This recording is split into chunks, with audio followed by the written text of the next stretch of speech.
I also have Texas. I was telling people I was watching with, I said, if you aren't an OSU fan, if you're not a Texas fan, this is quite possibly one of the most entertaining games of the weekend. Um, Texas played their best game of the season. I think the defense continues to get better every single week.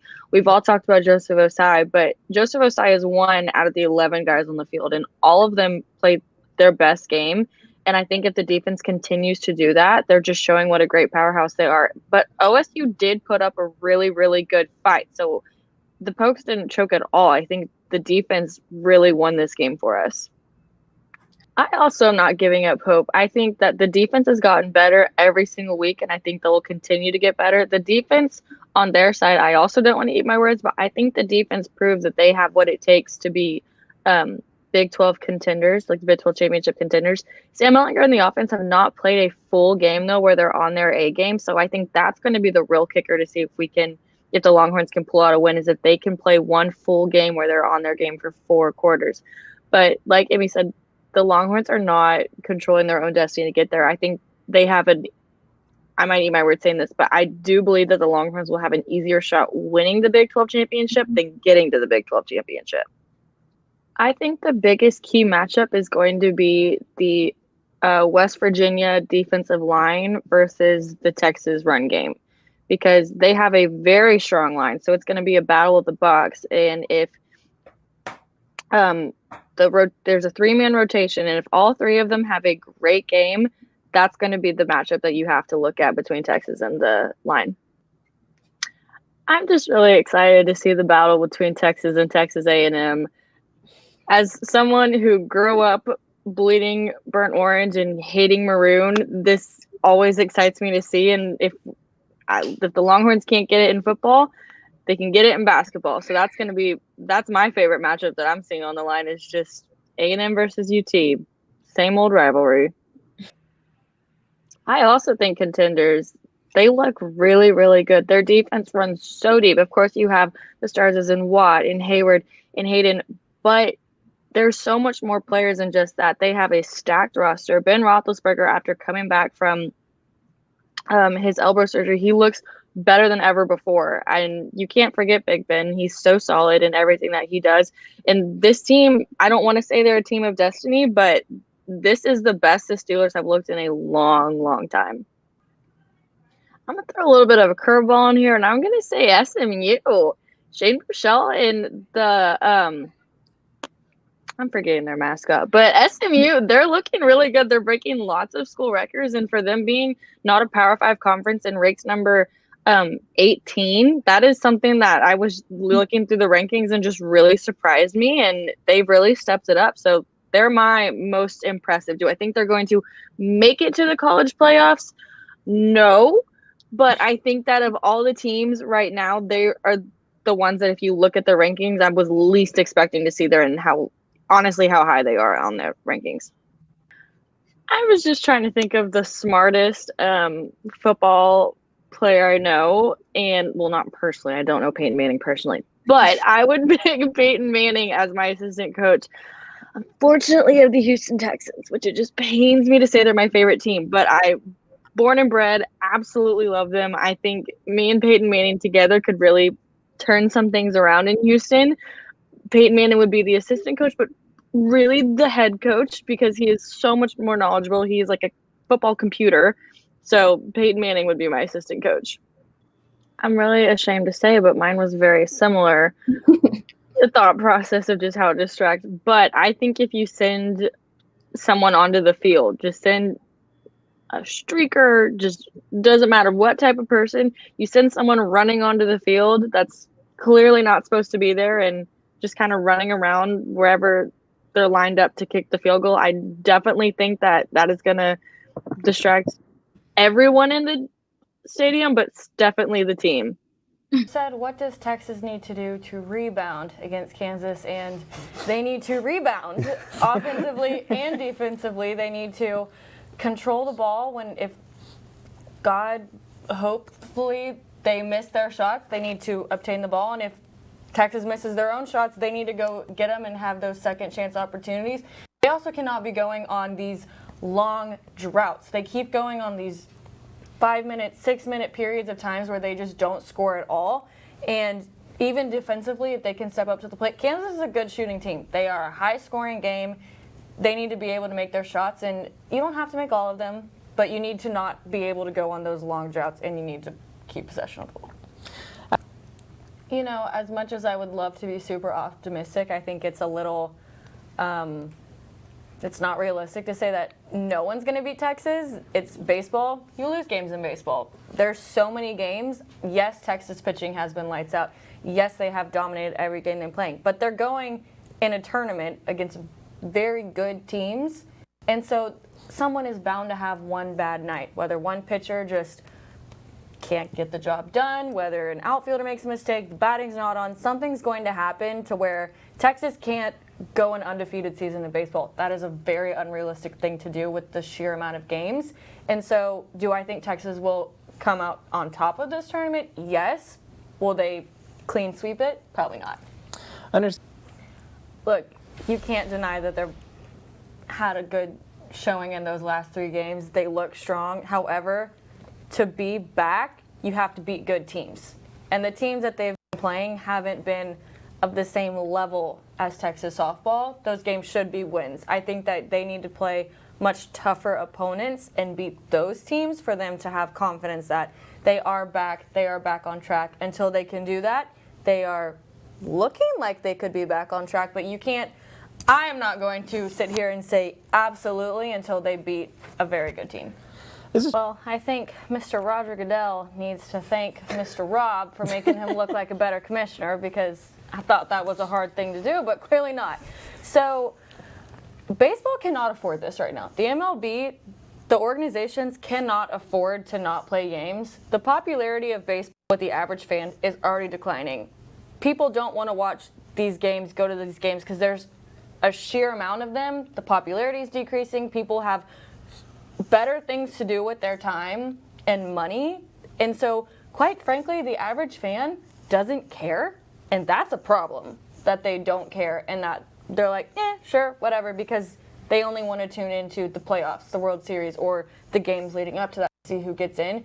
So they can't afford to miss these games because the organizations can't afford it, the players can't afford it, the owners can't afford it, and quite frankly, the commissioner can't afford it. And so I think it's quite dumb on everyone in charge for just being like, oh, we can't come to agreement. Oh, well, no, you quite frankly monetarily cannot afford to do that. And so I think this is obviously, it's hurting the players because they're not getting to play, they're not getting paid, but in the long run, this is going to affect the owners and the people in charge way more than it's going to affect the fans, which is very sad for the MLB, quite frankly, that they're basically self-sabotaging themselves. Well, the boys are fighting. There is some drama here, and as you can see in any sports history, when things become personal, the fight gets that more exciting, the stakes get raised. Covington got his name sort of dragged through the mud by Masvidal, so he's coming with something to prove. Not only is this just a fight that he feels that he needs to win, he feels that he needs to win this to essentially shut Masvidal down, whatever, dismiss all those claims. Masvidal, on the other hand, has a little big mouth on him, and he's coming in now going to have to prove that. And so personally, I think an underdog, when things are personal, always has the upper hand because they're trying to prove a lot more. And I think Masvidal is going to put up a fight just because he's a big talker, and I want to put my money where his mouth is. And winning games while you do it, it's tough. It's tough to beat. So what we're asking our panel is, what can John Moran do to top himself at this point? And anyone can jump in. Backflip. Love it. Backflip, like release 3-pointer 2, or just a flip? I think like shoot, and like before it even goes in, flip. Like lands a flip in the basket. That'd be the best play of the decade, I think. It's a solid answer from Olivia. I'm loving this backflip business. Good luck. He can cut his hair. Got 2 things. One, reasonable answer, shorten the game. The game is too long for the average fan. I think when you start getting into later games, you know, matter a little bit more, then you can go to the 9 innings. But all these 2 months that just are kind of for fun, make it like 5 innings, 6 innings, 7 innings, keep people engaged. It also raises the stakes for all the people. And, you know, to kind of go with their level of answer, I think it shouldn't be illegal to hit someone with the ball, and then we see a lot more fights. And people like fights, and people tune into fights, and people get excited to watch fights. That's why hockey's popular. So that's why the UCF is also popular. yeah, so you know, if you can bring in violence, I think, you know, why not? Well, you know, in the I would love to see TJ Yates. I don't know if any of y'all know who that is. Backup Texans quarterback that led the Houston Texans to their very first franchise playoff win. And as a backup player, you know, I want to know what his journey is, going from a guy who's like, okay, sweet, I'm a backup QB, I'm not going to get hurt, all of a sudden put on the biggest stage of sports, wins. You know, he just is he's a good dude. I think it would be an interesting story that no one else would have known otherwise unless you were a Houston person. That's a good point. It brings it. You know, the question is for them to make it back to the top, and I know that they fell out of the top 5, but in my mind, they're just going to go right back in. It's like Robert said, remain patient, but in my mind, they're still at the top. They lost to number 3 and number 10 by combined total points of just 5. Also, last night's game, they only lost by 1 point to number 24 without 2 of their starters, without Coach Shaka Smart. And so I think that they just need to keep playing their game. They played well yesterday, given with the scenario they were handed. And I think that if they just can stay healthy, stay out of COVID, have all their playmakers there readily available to play, that they're going to be just fine. Sure. Just kind of have all those parts fall together in this crazy COVID season. Daniel, what do you think?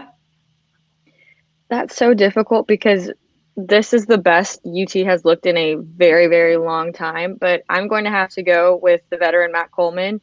You know, he's a senior. He's such a rock for the team. I'm pretty sure he started and played in every single game except for one, his 4 years being at Texas. And he's just so incredibly reliable. Over his 4 years, he's been a very consistent dude. He's such a leader on the team. Whenever he has the ball, you pretty much know exactly what he's going to do, and you're not surprised, you're not shocked. Greg Brown's great. He's one of the young guys. But you've just seen 4 years develop with Matt Coleman that he's, in my opinion, he's the most valuable player on the team. Sure. He has tenure. You know what you're getting. What do you think? I think Robert just gave too much credit to Tech. Yes, Tech played great that game, but UT also did not. It was one of their worst nights of shooting for the whole season. They went 20 of 61 from the floor.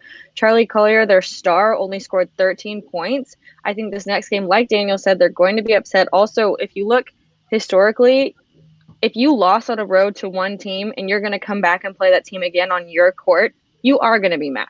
You're not going to want to lose. You already lost once, but they're coming to their house on their field. They're already upset.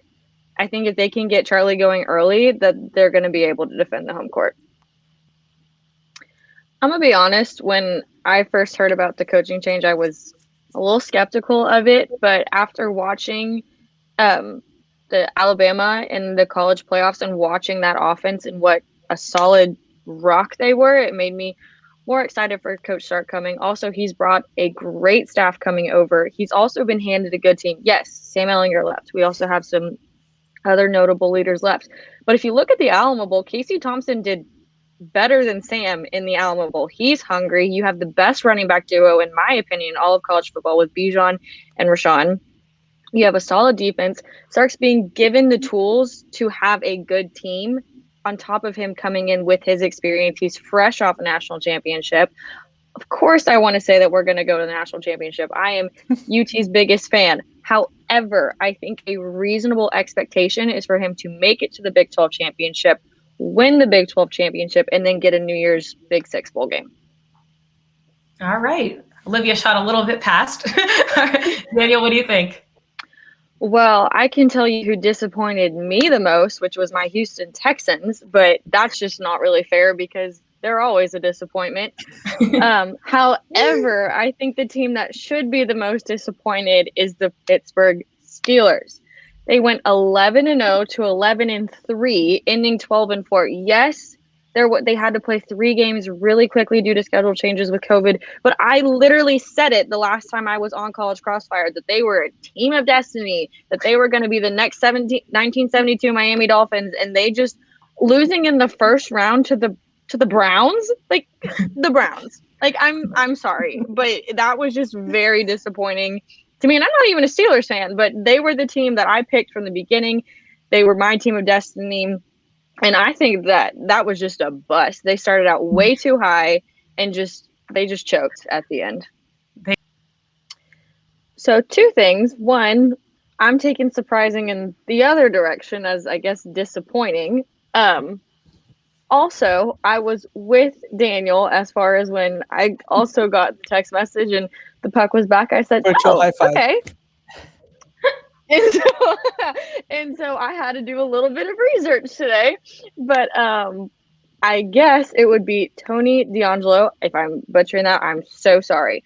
But this was surprising to me because she was benched 2 games after a huge contract with the Rangers, and I saw that and I said, that's a little fishy. So I went a little bit deeper into it. And he had a not a breakout season, just a huge season last year. And to play this poorly after just signing, I think it was a $4.8 million contract and being benched as a Rangers fan. I mean, I'm not a Rangers fan, but if you are a Rangers fan, that's something that I would be very shocked and disappointed about. Well, I have 2 places. One, I think you put him in the PCL library where you sleep in because I see people sleeping all the time there. I myself have pulled an all-nighter there one time. 2, there's a sleeping porch in the SAC. There's like the stairs with all the little couches. That's, I think, one of those 2 places. That's like a napping spot on campus. You got to put them where everyone else is sleeping. Yeah, Olivia, you're going to get the points on this one. I think maybe not actual bulldogs, but we get a bulldog cake. That's just, a little bit friendlier. We do it somewhere on campus, maybe in the I don't know what it's called. I guess the 6-pack one, like in front of the tower. We have every notable alumni there, everyone important. We can come celebrate, give them a little birthday crown, a little bulldog cake, make it a little cute little event. Yeah, so it's not the actual bulldog, rather, no. We're still cake. Classy here at UT. We're not going to feed them a bulldog, just a cake. Robert, what do you think? Well, it's like a crap shot. It's going to be a toss-up, and I think that for Texas to be successful, they're going to have a home series. And if they hopefully win the home series, they've done pretty well at home, haven't been on the road, but once they get past any possibility of having home field advantage, it's really going to be a toss-up in the air of what's going to happen. On this one, we are starting with Olivia. It just is an exhausting pastime being a Texas football fan. It just is. I'm being optimistic. No, I'm not. I'm being realistic. I'm saying 8 wins because that's a winning season. It is a winning season. It is not setting the bar. Key, baby. It's not setting the bar too high because Sark came in, same promises Quinn Ewers made. Exact same thing. Could have been quoted. And look at what last season happened. And so I love that they're optimistic in the locker room. However, I'm going to need to see results. And I think that this team's goal, obviously they're shooting for bowl games. They're shooting for a national championship because that's what you do in a locker room. But I think they should just be shooting for a winning season. And at this point, that being too much to ask as a Texas fan is quite honestly ridiculous. But I'm saying an 8-win winning season is realistic, and if it's anything less than that, I will give up my ring. You tell him, Queen. You tell him. I will tell him. Maybe I'm a little bit of a... I am going to agree with both of them. I'm going with the Bucks. I like them. They look good. Giannis is unstoppable. I think if Chris Middleton was still healthy, this would be a no-brainer. But because he's no longer in this series, I think that hopefully the Bucks are stronger than just one player. And I think that they will prove that. And this isn't going to be – they're not going to let this series fall. They're going to give Chris Middleton another chance to play. And I just think they're the better team overall. Yes, you have Giannis, but it just is, in my mind, you can never count out the Bucks and bet against them. This is true. I mean, you next. Well, here's the thing. I was not aware we had 2 teams to pick. So that being said, my first team is Colorado. Like you said, they had 7 goals in the opening game. Like it looks good. My second team is going to be the Dallas Stars just because they're the only other hockey team I know.